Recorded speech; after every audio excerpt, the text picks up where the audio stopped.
Black woman denied first-class seat until she pulls out her government ID in a bustling terminal at Hartsfield-Jackson Atlanta International Airport.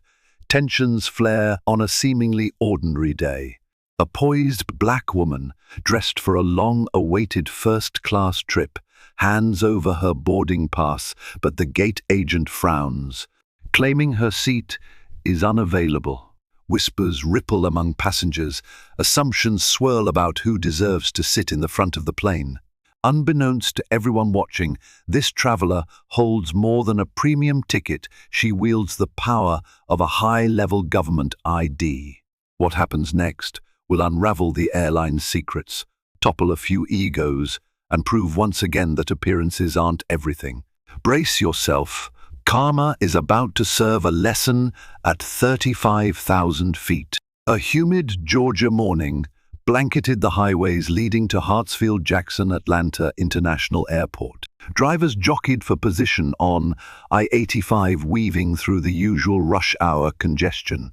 Among them, 33-year-old Alexandria Lex Martin guided her car deftly through the traffic.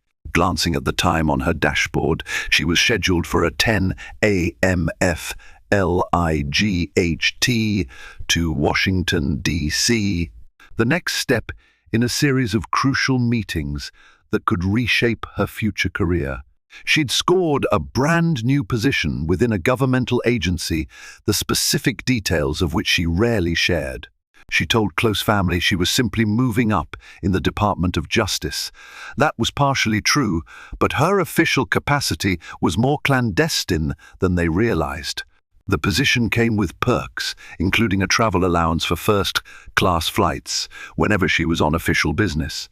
This morning, Lex was heading to the Capitol for a high-level training session, followed by briefings that only people with her clearance could attend. She wore a tailored grey blazer over a crisp white blouse, matched with black slacks. Her neatly tied-back hair and confident demeanor gave off an air of quiet authority, but she tried to keep it low-key. Even after months in her new role, she still wasn't used to the stares that came when her ID came out, a small credential that opened doors most never knew existed. As she pulled into the airport's parking garage, her phone buzzed with an alert. Her flight was on time. Perfect, she thought, stepping out of the car and hoisting a sleek carry-on over her shoulder. She felt that usual jolt of excitement, mixed with a subtle tension she could never quite quell. Flying these days was routine, but always ripe for unpredictability, delays, cancellations, or the occasional rude gate agent. Still, nothing had prepared her for the storm she was about to walk into. Entering the terminal, she navigated the check-in counters with ease, heading straight to the priority line for first-class travelers. She rarely used that status for personal advantage, but it was a perk legitimately afforded by her job. A friendly kiosk spat out her boarding pass, marked Seat 2A, First. So far, so good. Little did Lex know that behind the polished smiles of the airline staff, an unspoken bias was about to strike. Within the next hour, she'd stand face to face with discrimination that questioned her right to sit in first class, and she'd have to decide how far she was willing to push back. Lex strolled through the security checkpoint, presenting her standard ID, not the specialized one, to the TSA officer. She placed her blazer and carry-on in the bins, stepped through the scanner, and emerged on the other side without incident. Rolling her small suitcase behind her, she made her way toward Gate 27. The overhead boards flashed. Air Southern Flight 34180 LDCA. On time, boarding 9:20 a.m. She arrived at the gate area around 9:15 a.m., noticing a line already forming. Business travelers in suits stood alongside families wrangling kids, and a few solo vacationers scrolled through their phones. Everything seemed routine, but the gate agent, a middle-aged man named Rick, wore a strained expression behind the counter. Next to him, a younger agent named Clara scanned boarding passes with a perfunctory beep. Lex took a seat near the window, reviewing some last-minute notes on her phone. Her schedule in DC involved a closed-door briefing. She reminded herself to keep her official capacity quiet. Many people in her agency traveled incognito or semi-incognito for security reasons. She sipped some water, scanning social media absent-mindedly, but kept an eye on the gate. Around 9:20, Rick tapped the microphone. "Good morning, everyone. We'll be starting the boarding process for Air Southern Flight 341 to Washington, D.C. shortly. We'd like to invite first-class passengers, active-duty military, and families with small children to board first." Lex stood, gathering her things. She strode toward the priority lane, a bit back in the short line that formed. The first-class area was never too crowded, typically a dozen or so passengers. However, she sensed some subtle stares, likely because she looked a touch younger than the typical first-class traveler. Clara scanned the first two passengers, wishing them a nice flight. But when it was Lex's turn, the beep from her boarding pass didn't sound. Clara's smile faltered. She glanced at her screen. Miss Martin, just a moment, please." Rick overheard and peered over Clara's shoulder. He frowned. "There's an issue with your seat assignment," he said slowly, eyes flicking to Lex's pass. "It appears seat 2A is not available." Lex frowned, confusion rippling through her. "Not available? It was confirmed when I checked in." Rick avoided her gaze. "Let me see if we can reassign you. Maybe seat 15C in economy is free." A hush of disbelief passed over Lex. "Wait, I purchased a first-class ticket. Why would I be moved to economy? Is there no other first-class seat?" Rick shook his head, mechanical in his response. "The flight is full in first. I'm sorry, Miss Martin, but your seat might have been double-booked." Lex felt a flicker of annoyance. Double bookings happened, but this was suspicious, especially when she heard the soft beep of the next passenger's first-class ticket, scanning just fine. What's going on here? She wondered, her frustration building. She didn't suspect the swirling prejudice yet, but this was the first sign that not everyone believed. She belonged in the front of the plane. Standing at the gate counter, Lex noticed the next three first-class passengers had no trouble scanning in. Each beeped, each got a polite nod from Clara. Meanwhile, she waited, relegated to the side as if she were an afterthought. Her annoyance deepened, but she forced a calm tone. "Excuse me, Rick, could you explain this double booking? Because I checked in with my seat assigned. Are you sure there's no mistake on your end?" Rick typed furiously at his terminal. "I see here seat 2A is currently assigned to Jeff Caldwell. Looks like he checked in earlier this morning. The system must have glitched."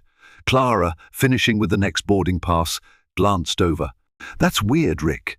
I see Miss Martin also assigned to 2A. She's had that seat for days." Rick grimaced, continuing to avoid Lex's direct gaze. "Well, the other passenger's seat is locked in. We can't bump him. So, Miss Martin, you'll have to fly economy." An uneasy hush fell between them.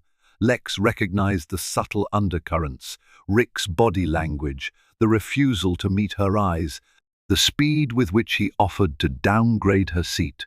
Something about it felt more personal than a mere system glitch. She tried to remain polite, but her voice carried a slight edge now. "Rick, I paid for a first-class seat. If the airline made an error, it's on you to fix it. I don't mean to be difficult, but I'm not accepting an economy seat when I have a confirmed ticket for first." Rick's lips thinned. "I understand, Miss Martin, but I don't see how we can accommodate you in first class. It's sold out, unless you want to wait for another flight." Her frustration flared. That would mean missing her critical meeting in DC. Absolutely not. She crossed her arms, inhaling slowly. "I can't just miss this flight. Look, can you bump someone else? An employee traveling on a non-revenue pass, maybe? Or offer someone a voucher to switch flights?" Clara stepped in quietly, We do have airline staff flying standby in first class sometimes. We can check that, Rick. But Rick shook his head quickly. No staff listed for this flight, Clara. Let me confirm if there are any volunteers to move. He grabbed the intercom mic. Attention, all first-class passengers. We have an issue with seat assignment. Is anyone willing to... Before he could finish, a hand landed gently on his shoulder. Another gate agent in a different uniform approached, whispering something to Rick. Rick nodded tensely, then resumed the announcement, but with far less conviction. Yes, so... We might need a volunteer to move to economy for compensation. Any takers, please approach the desk. Lex waited, heart pounding. She half expected someone to approach, but as the minutes ticked on, no volunteers came. The final boarding call loomed. She overheard snatches of conversation from other passengers, a few casting her sympathetic looks. Yet no one stepped forward. Just then, Jeff Caldwell, the passenger assigned to 2A, appeared behind Lex, carrying a fancy briefcase and wearing an expensive watch. "Everything okay, folks?" he asked, scanning Lex with a quick flick of his eyes, then ignoring her. Rick brightened, greeting Caldwell like an old friend. "Good morning, Mr. Caldwell. We're all set for your seat in first." "Thanks for checking in." Caldwell breezed past, heading down the jet bridge without a second thought. Lex watched him go, dismayed, while Rick turned back with a half-smile. "So sorry, Miss Martin. If you'll just take seat 15C." That was when Lex realized politeness wasn't cutting it. If she wanted her rightful seat, she might have to escalate, and soon. Lex stepped aside, letting a few more economy passengers scan their boarding passes. She felt herself trembling, a mix of anger and disbelief swirling inside. Yes, airline mix-ups happened, but the vibe here was unsettling. The gate staff's tone, their reluctance to do a thorough search for a resolution, the way Rick addressed Mr. Caldwell so warmly, compared to his stiff formality with her, it all raised red flags. She couldn't afford to be bumped to another flight. Her meeting in DC was at 3 p.m., and the next suitable flight wouldn't get her there in time. Checking her watch, she saw that boarding was nearly complete. If she didn't board soon, she'd be left behind. Gathering her courage, she approached Rick again. "Could you please see if seat 2B is taken? I noticed it wasn't assigned online earlier. She'd done some seat map reconnaissance the day before." Rick looked at his computer. "Seat 2B is assigned to a Diamond Medallion passenger from our codeshare partner. They might just not have boarded yet." Clara interjected. "Actually, that passenger called earlier. They cancelled last minute because of a personal emergency." She clicked her mouse, verifying the note. "I see it right here, Rick." A flicker of something crossed Rick's face, irritation, or maybe guilt, but he shook his head. "I still see them on the manifest. Must be a mismatch. We can't just seat miss Martin there. If there's any possibility the original passenger might arrive. That passenger told me specifically they had to rebook." "The seat is definitely open," Clara insisted. Lex's heartbeat soared. "If 2B is open, can I please have that seat? That solves all problems." But Rick's expression hardened. "We don't just give away first-class seats if the passenger might come last minute. It's not guaranteed. You should just board in economy to avoid missing the flight." Lex had had enough. She took a slow breath, deciding whether to drop her professional courtesy and escalate. But a small voice in her mind whispered, "Be careful how you respond. The public can be quick to label an outspoken black woman as aggressive." Still, she couldn't let intimidation sway her. "Rick," she began calmly, "I'm not leaving this gate until I get my confirmed first-class seat. I'm traveling on official business.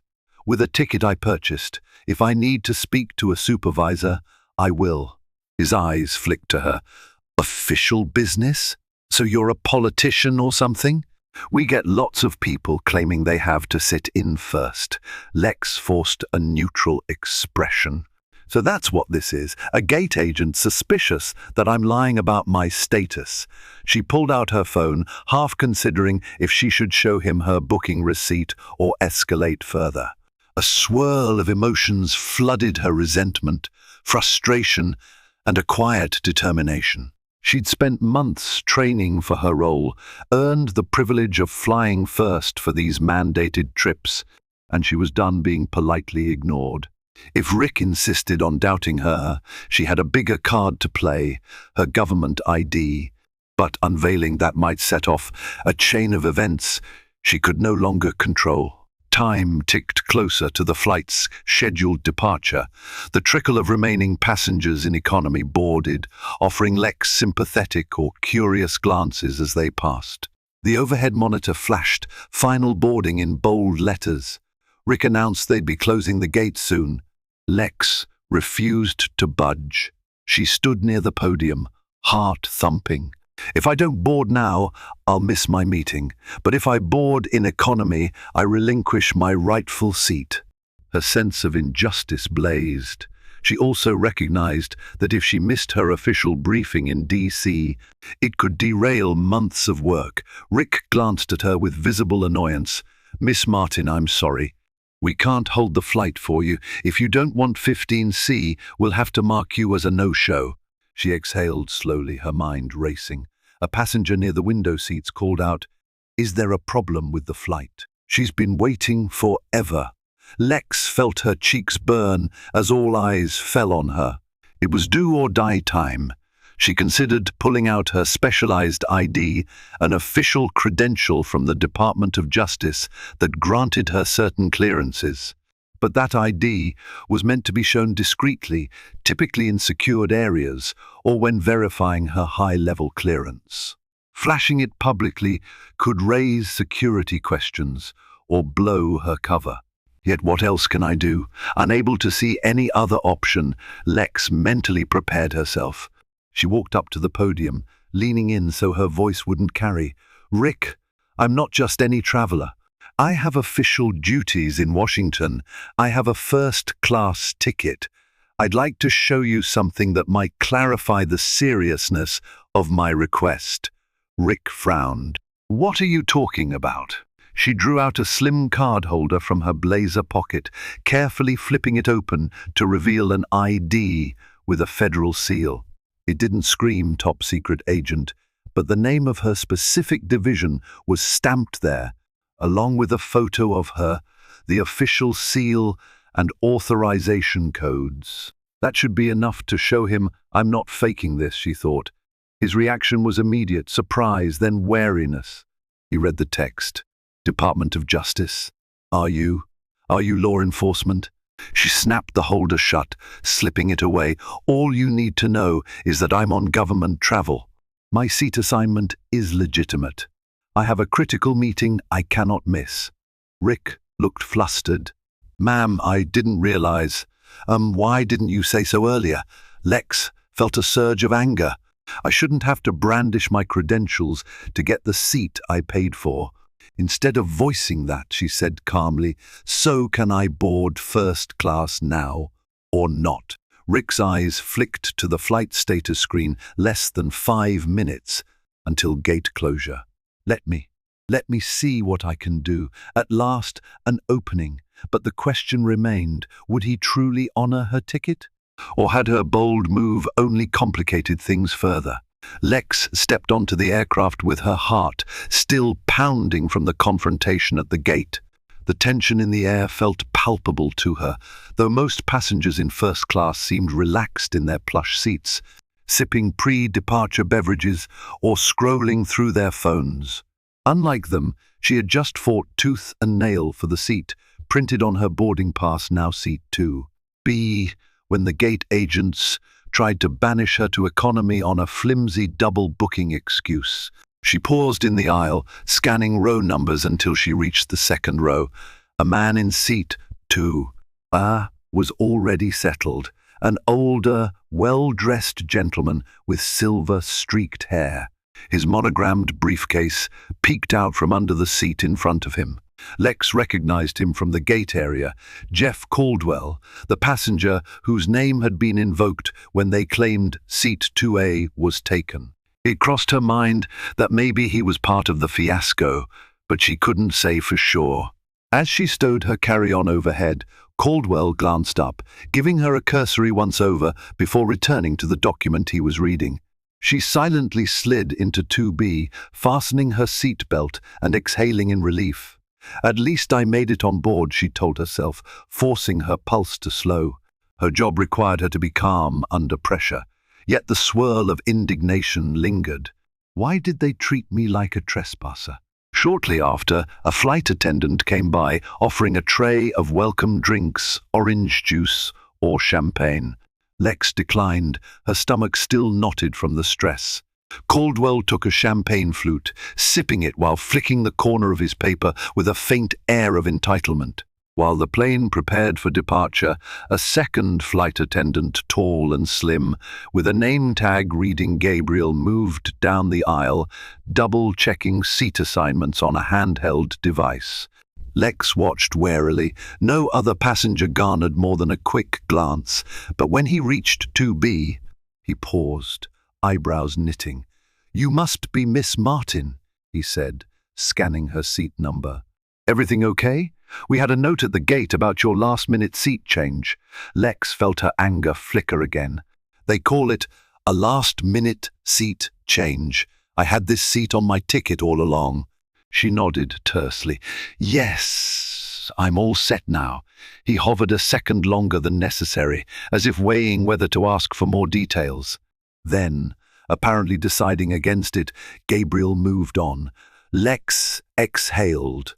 Despite gaining the seat, she sensed there was a continuing undercurrent of suspicion, as though the staff believed she had manipulated the system. Moments later, the doors closed and the aircraft pushed back from the gate. The typical safety demonstration followed, flight attendants instructing everyone on seat belts and life vests.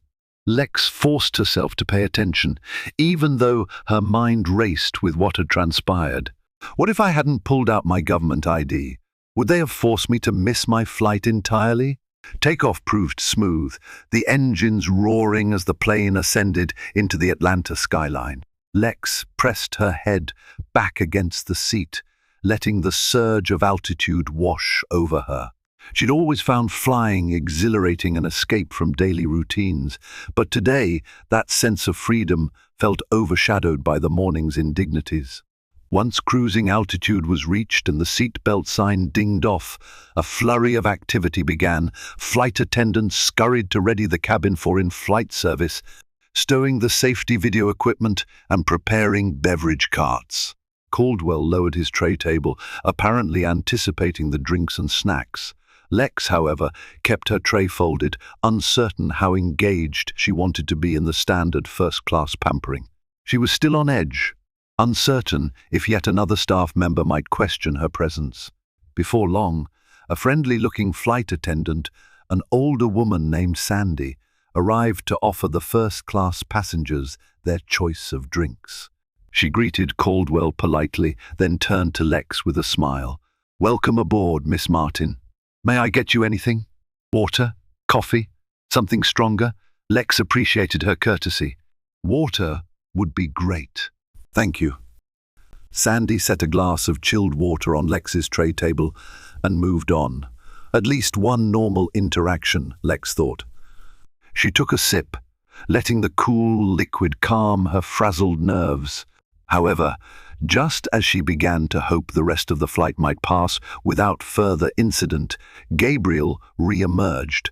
He paused beside 2A, leaning in to speak with Caldwell in hushed tones. Though they kept their voices low, Lex caught bits of the conversation. "Yes, sir. Seat issue. The gate staff informed us, verifying everything is correct." Caldwell nodded, casting a quick sideways glance at Lex. It felt like a fresh wave of scrutiny. Lex pretended to check her phone, still in airplane mode, of course, willing her pulse to remain steady. "They're still suspicious. Why?" The possibility gnawed at her. Could it be they think a black woman in first class must be a fraud? She'd encountered subtle biases in the past, but rarely so blatant. Soon, Gabriel approached her side, clearing his throat. Everything's all right, but we might need to confirm details after takeoff. We got a note that the seat assignment was changed only because you showed an ID. Lex set her water down slowly, controlling her temper. Yes, your gate agent messed up. I had a confirmed first-class ticket from the start. He shifted awkwardly. Right, the first C. Well, if there's any discrepancy, we'll sort it out mid-flight or upon landing. She forced a tight smile. There is no discrepancy. My seat is valid. I'll be in DC soon, and that's all that matters. Gabriel nodded, but the uneasy look in his eyes betrayed that this wasn't the last she'd hear of it. They're not letting this go, she realized. The cabin might look calm, passengers sipping champagne, flipping through magazines, but a quiet storm brewed beneath. Caldwell smirked from seat 2A, as if privately reveling in the drama. Lex turned away, focusing on the clouds outside. The airline staff might be polite on the surface, but their mistrust radiated like a subtle wave.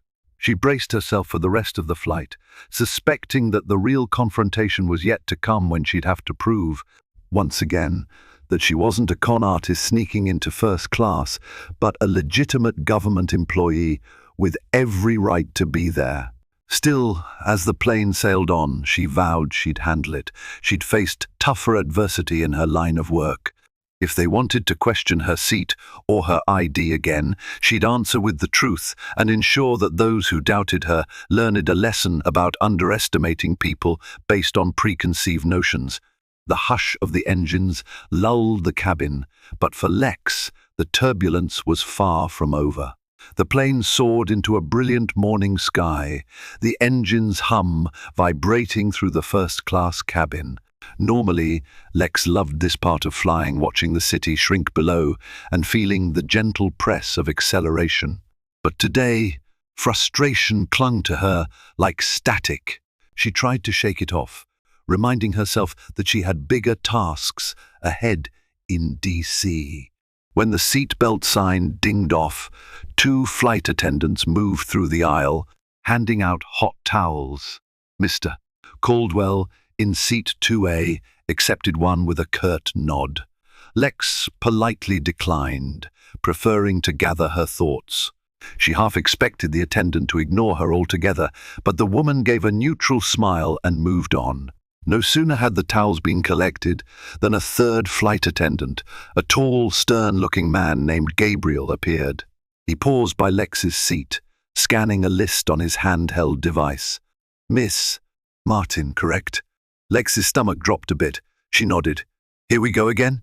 Yes, he lowered his voice, but not enough to be fully private. I was informed there was an issue at the gate with your seat assignment. Everything resolved now? A couple of other first-class passengers eavesdropped. Lex could feel their eyes. She swallowed. Yes, I'm here in 2B. The seat's fine. Gabriel nodded but didn't move on. We had a double booking scenario. Just ensuring you're supposed to be here. His gaze flicked from her face to the seat, as if verifying no stowaway. Then he gave a perfunctory smile. All right, ma'am. Enjoy the flight. Lex bit back a retort. Why the extra scrutiny for her and no one else? She'd never seen a flight attendant check seat assignments mid-flight like this. Is this standard procedure or something else? She let the moment pass, exhaling slowly, though her pulse thrummed with indignation. A few rows ahead, a slender blonde passenger twisted around, her expression curious. Lex pretended not to notice. She reminded herself, stay calm, you have work to do, don't let them see they've rattled you. She pulled out her laptop, determined to review some notes for her upcoming briefing. But even as she clicked through her files, the tension lingered. She replayed the gate confrontation. She'd had to produce her government ID, something she never brandished lightly. The phone call from her boss still echoed in her memory. Protect your credentials. Don't reveal more than necessary. Yet circumstances forced her hand. A short while later, a beverage cart arrived. Another flight attendant, this time a cheerful older woman named Sandy, offered drinks and a small tray of warm nuts. Lex managed a grateful smile, accepting water. At least Sandy treated her normally. Still, the question gnawed at her: would the rest of this flight remain overshadowed by suspicion and microaggressions? The near future promised more drama, especially if the staff had any further illusions about whether she belonged in first class. And if so, Lex intended to be ready with the full weight of her authority. As the flight cruised at 35,000 feet, the cabin lights dimmed slightly to create a tranquil atmosphere. Lex tried to immerse herself in the text of her classified briefing documents, but her concentration faltered whenever she sensed the eyes of Mr. Caldwell drifting her way. She glanced to the side, noticing Caldwell's designer watch glinting under the overhead lamp. He was flipping through the airline magazine, but every so often he'd glance at Lex, then look away if she caught him. She wondered if he was resentful about the seat fiasco, if he thought she was some kind of imposter who'd snagged a first-class upgrade without merit. Service in the cabin continued. A flight attendant took meal orders from the front row backward. When she reached 2A and 2B, Caldwell requested the grilled chicken option, specifying certain dietary needs. Then it was Lex's turn. She requested the vegetarian pasta. As the attendant wrote it down, Caldwell suddenly cleared his throat. "Excuse me, is it normal to have seat confusion in first class? I almost lost my seat earlier to some glitch." The attendant blinked, momentarily startled. "Yes, sir, we had a double booking, but it's resolved now. We apologize for any inconvenience." Caldwell let out a soft chuckle. "Guess I was lucky to check in early." He cut a glance at Lex. Not everyone thinks ahead. Lex felt a flush creeping up her neck. She refrained from responding, focusing on her laptop. The attendant, sensing tension, quickly said, "If you need anything else, please let me know," and hustled away. Moments later, she heard Caldwell mumble under his breath.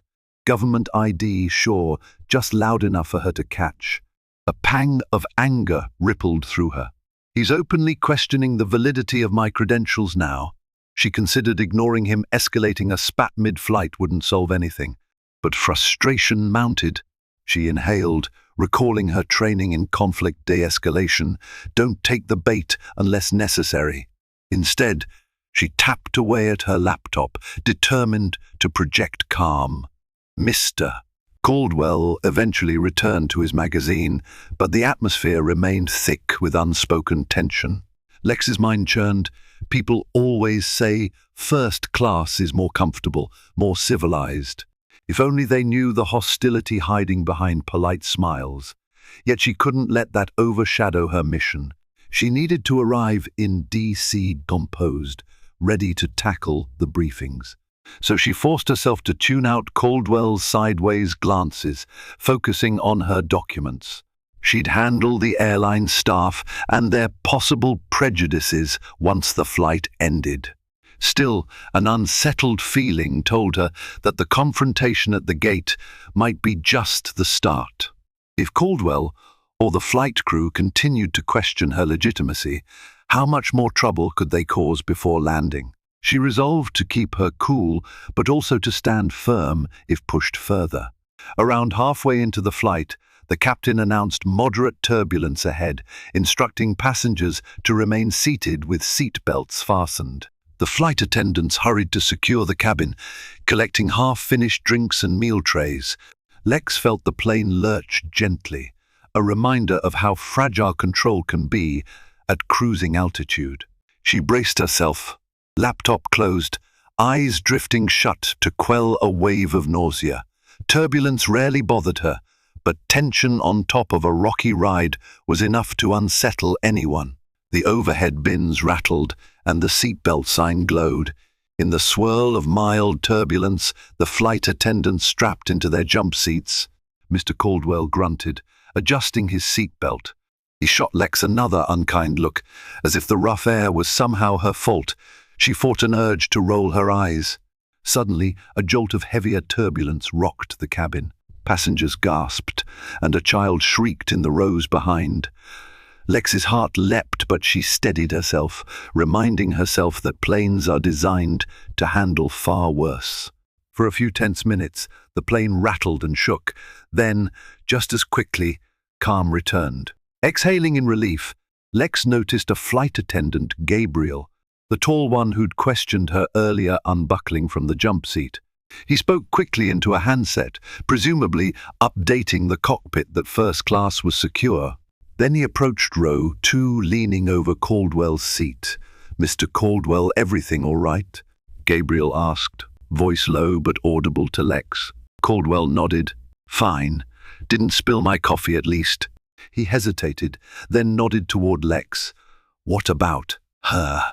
Lex's eyebrows shot up. "What does he mean by her?" Gabriel cleared his throat, glancing at Lex with a half-smile that didn't reach his eyes. "Ma'am, you okay?" Lex forced a polite nod. "I'm fine, thanks." Caldwell muttered something about hope that seat's legit, but the plane's ventilation noise drowned out the specifics. Gabriel offered an uneasy shrug, then resumed checking on other passengers. Biting her lip, Lex told herself to let it go. She was used to subtle insinuations, especially as a black woman in spaces where some believed she didn't belong. Yet each microaggression chipped away at her composure. She closed her eyes, taking measured breaths. Focus on the end goal, she reminded herself. She had vital meetings that would shape an upcoming federal initiative. People were counting on her to be fully present in D.C. If Caldwell or any flight attendant wanted to insinuate she was a fraud or had stolen the seat, that was on them. In a few hours, she'd be on the ground, far from this petty drama. But deep down, she knew some lines once crossed couldn't be easily uncrossed. She wondered if an even bigger confrontation awaited her once the flight landed. Because sometimes, prejudice doesn't slink away quietly. It demands a final stand.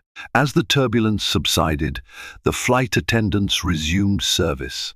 Sandy, the cheerful attendant, brought out meal trays for first class. Lex's vegetarian pasta arrived, complete with a side salad and a warm roll. She thanked Sandy, mustering a polite smile.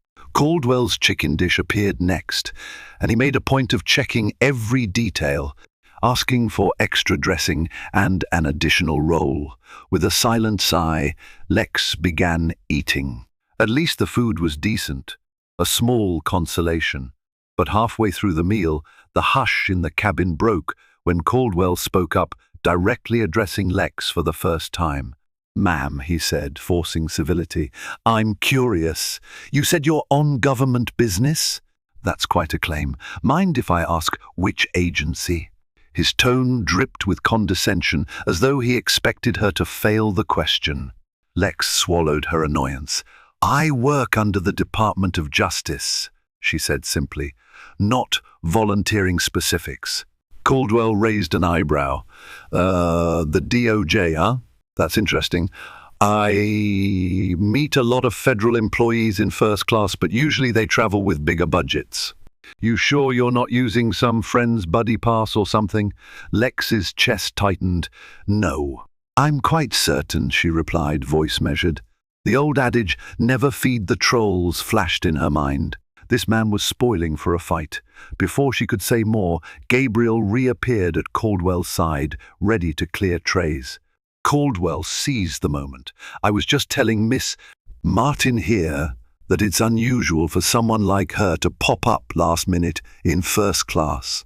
"Lucky break, I guess." Gabriel shifted uncomfortably, stacking Caldwell's plates. He avoided Lex's eyes. "Well, seat assignments are final now." "So, indeed," Caldwell said, cutting him off. "I just hope the real passenger with a legitimate claim to that seat doesn't show up mid-flight." He offered a smug chuckle, as though sharing a private joke. Lex set her fork down slowly. She'd reached her limit. Turning to Caldwell, she took a calming breath. "Sir, I've already explained my seat is confirmed. If you have a problem, I suggest you speak with the airline's management. Otherwise, please let me enjoy my flight." He shrugged, unconvinced. Sure. Just curious, that's all." Gabriel, sensing the tension, quickly cleared Lex's tray. "Anything else I can get you, Miss Martin?" Lex forced a tight smile. "I'm fine, thank you." As Gabriel departed, Caldwell murmured, "Government ID my foot," under his breath.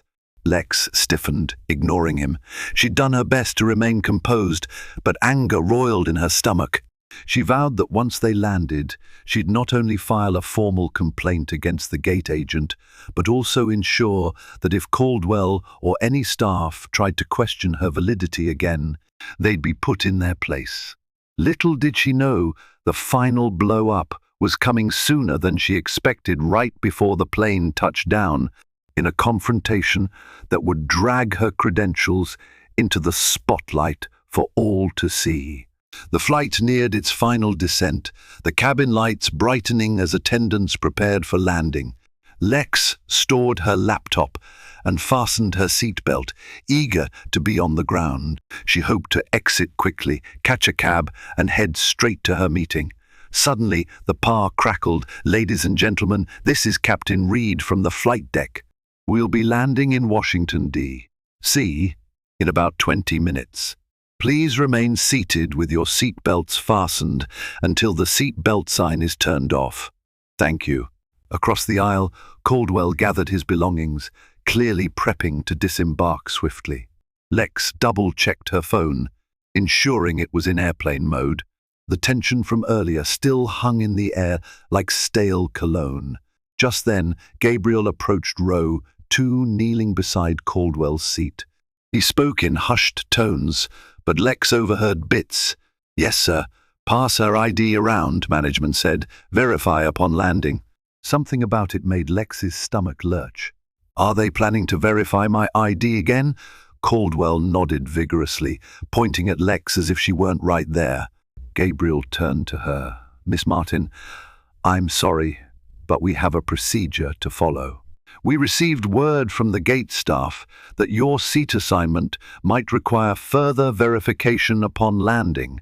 Could you remain seated until an airline representative boards to clarify?" A flame of fury ignited inside Lex. "They want me to remain behind as the airline rep boards the plane for a seat assignment that's already been resolved." Her voice quivered with restrained anger. "Are you implying I used a fake ticket or false ID because I've shown legitimate credentials?" Gabriel glanced nervously at Caldwell, then back at Lex. "I'm just following instructions, ma'am." Caldwell smirked, chiming in, "I'd say better safe than sorry. People lie all the time." Lex bit back a scathing reply. She realized any outburst might feed their narrative that she was disruptive. Instead, she fixed Gabriel with a piercing stare.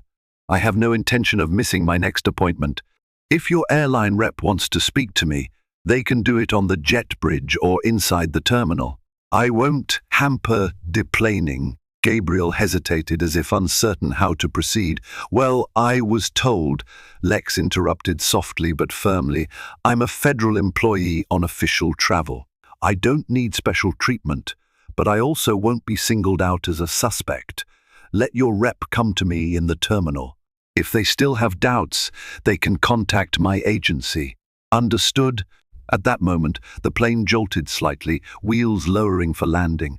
Gabriel braced himself. "We're about to touch down. Could we discuss this after we land?" Lex nodded, her jaw clenched. "Fine." She forced herself to face forward, ignoring Caldwell's self-satisfied smirk. The plane dropped through a layer of clouds, runway lights coming into view. Lex's heart pounded. Enough is enough. "As soon as we land, I'll handle this once and for all." The landing was smooth, the reverse thrusters roaring as the plane decelerated along the runway at Reagan National Airport. Passengers shifted eagerly, popping seat belts open the moment the plane slowed to taxi speed. Lex stayed calm, reviewing in her mind how she'd handle the airline rep. She refused to be the last passenger singled out on the plane. Finally, the seat belt sign switched off. Gabriel's voice came over the intercom. "Welcome to Washington, D.C. Please remain seated until we've parked at the gate. Thank you for flying Air Southern." As soon as the cabin door opened, Caldwell stood, snatching his briefcase. He glared at Lex with a triumphant look, then joined the line of disembarking passengers. Another wave of relief and annoyance washed over Lex. Let him go. She'd face the airline's so-called verification demands by herself. But the moment Lex stood to retrieve her bag, Gabriel blocked the aisle. "Ma'am, I have to ask you to wait here until an Air Southern official comes aboard." Her eyes narrowed. "I told you, I'm not staying on board to cause a spectacle. I'll speak to them in the jet bridge or at the gate if they insist." He hesitated. "Please, Miss Martin, I could get in trouble if you just walk off." A swirl of emotions welled up: outrage, humiliation. She took a deep breath, remembering her training. Stay calm, remain professional. "Fine. Let's step into the jet bridge, where we're not blocking other passengers." She motioned to the near-empty aisle behind him. Gabriel led the way, ushering Lex onto the jet bridge. The short corridor connecting plane to terminal was mostly empty now, aside from a couple of stragglers. An airline supervisor with a name tag reading Janice, customer service lead, rushed in, carrying a tablet. Janice quickly assessed Lex, then turned to Gabriel. "Is this Miss Martin?" Gabriel nodded. "Yes." Janice's face tightened. "Miss Martin, we received conflicting reports about your first-class seat. Could you provide documentation proving your ticket purchase?" Lex nearly laughed in disbelief. "They're doubling down." She unlocked her phone, quickly pulling up the receipt for her flight, which clearly stated first class, seat 2A. She pointed to the date and time stamps. "Here it is." Also, the gate agent ended up assigning me 2B when 2A was allegedly double-booked. Janice studied the screen. Why wasn't this resolved at the gate? She threw a reproachful glance at Gabriel. Lex's patience frayed. "I tried. They insisted I move to economy.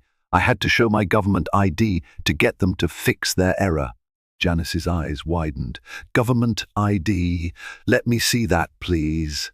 Lex paused, uncertain about revealing it again, but if it ended this farce, so be it. She produced the small ID holder, flipping it open briefly for Janice to view. The official seal glimmered under the overhead lights. Janice's posture stiffened, realization dawning. "Miss Martin, I apologize deeply. This is an unacceptable ordeal. We have no further questions." "One, I'm so sorry." She turned to Gabriel. "Please inform your colleagues we were in the wrong." "Miss Martin, if there's anything we can do..." Lex nodded curtly, sliding her ID away. "I have a meeting to catch. Let's just say I'll be filing a formal complaint." With that, she strode into the terminal, refusing to look back. The conflict might be resolved for now, but she suspected the fallout had only begun. Lex arrived at her DC briefing with minutes to spare, mind still whirling from the fiasco. She forced herself to focus on the matter at hand, reviewing a set of critical documents for an upcoming operation. But once the meeting ended, her phone buzzed incessantly with messages and missed calls. She recognized the number: Air Southern's Customer Relations Department. She found a quiet corner in the government building and returned the call. A polite but frazzled-sounding representative named Monica apologized profusely. "Miss Martin, we've reviewed your complaint. We see that gate agent Rick and flight attendant Gabriel escalated an issue unnecessarily. We want to assure you we're taking corrective measures." Lex inhaled, deciding how forthright to be. "I appreciate the apology, Monica, but I want a clear outline of what corrective measures means." The gate agent acted suspiciously from the start, ignoring available seats in first class. The flight attendant singled me out mid-flight. How do I know it won't happen again? Monica's voice strained with sincerity. We are launching a full internal review. Their superiors will investigate any possible bias or misconduct. Additionally, we want to offer you a travel voucher. Lex cut in. I'm not looking for freebies. I want your employees to respect paying passengers, regardless of assumptions about race or background. She paused, voice softening. And if someone has an official government ID or not, it shouldn't matter. This was about me being a black woman in first class and them thinking I didn't belong. Monica hesitated. Yes, Miss Martin, that aspect is exactly what we're addressing. The staff will undergo additional training. We're also reviewing if immediate disciplinary action is warranted. Lex closed her eyes, exhaustion swirling. Fine, keep me updated. If you need me to provide statements or speak with HR, I will, but let's be clear, this can't be swept under the rug. They ended the call, a sense of partial closure drifting over Lex. She recognized that large airlines often handle complaints quietly, with vague promises. She dreaded being placated, but at least she had the credentials and the willingness to escalate if necessary. Over the next few days, a flurry of emails confirmed that Rick, Clara, and Gabriel were interviewed by Air Southern's HR department. Clara was exonerated. She'd tried to help Lex. Rick and Gabriel faced internal disciplinary hearings. The airline also rolled out new bias awareness modules for gate staff. Lex felt a mixture of relief and lingering anger. Did any real transformation occur, or was this just corporate damage control? She wasn't sure. She did know that any future flights on Air Southern would see her more vigilant than ever. Meanwhile, her duties at the Department of Justice rolled on, overshadowing the personal frustrations she'd endured that morning in Atlanta. But fate had a way of ensuring that such stories didn't remain private for long. A week later, Lex's phone lit up with a barrage of text messages from colleagues and friends. One contained a link to a local news segment in Atlanta, Air Southern Airline under fire for alleged racial discrimination, gate agent suspended. Lex's heart jumped. She clicked the link, watching a short clip featuring an African-American reporter explaining how a recent incident involving a black woman denied her first-class seat sparked an internal investigation. The reporter didn't name Lex directly. She recognized that the airline must have kept her identity private to respect her government role. Still, the story highlighted the gate agent's behavior and that an official complaint led to immediate changes. Social media was abuzz with hashtags like #FlyingWhileBlack and #FirstClassEquality. Friends texted, "Is this about you? So proud of you for standing up," she replied, vaguely, neither confirming nor denying. Her superiors at the DOJ had advised discretion regarding her identity, but privately, she felt vindicated that the issue was receiving attention. Later that day, she received a personal call from Monica at Air Southern. "Miss Martin, we've decided to terminate Rick, the gate agent, after finding repeated complaints of bias in his record. Gabriel will be reassigned and must undergo comprehensive retraining. We want to reaffirm our apology and gratitude for bringing this to our attention." Lex's mixed emotions welled up. Part of her felt sorry that someone lost his job, yet the repeated misconduct implied a pattern. She realized her case might have saved future passengers from similar harassment. "Thank you for the update, Monica," she said softly. "I truly hope this sparks real change." Monica's voice trembled with earnestness. "We're overhauling several staff policies. We'd also like to host a meeting with you to discuss improving our internal bias training, if you'd be open to it." Lex considered the offer. Though her schedule was packed, the chance to help shape airline policy was tempting. "I'll see what I can do," "Time permitting," she replied. When she hung up, a sense of closure washed over her. This wasn't just about her seat or her day's inconvenience. It was about challenging a system that too often questions the legitimacy of black women occupying prestigious spaces. She had used her government ID to claim a seat that was rightfully hers, but the underlying issue went beyond a single flight.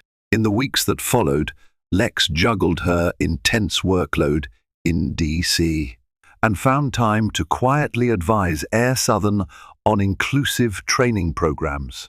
Although she remained largely anonymous to the public, her story circulated within the airline as a cautionary tale. Never assume someone doesn't belong because they might just have the power, the proof, and the will to fight back. Thank you for following this intense journey, where a simple ticket dispute exploded into a lesson on bias, justice, and resilience. From the moment Lex Martin tried to board her first-class seat, only to be dismissed by skeptical gate agents, we saw how hidden prejudices surface in everyday scenarios.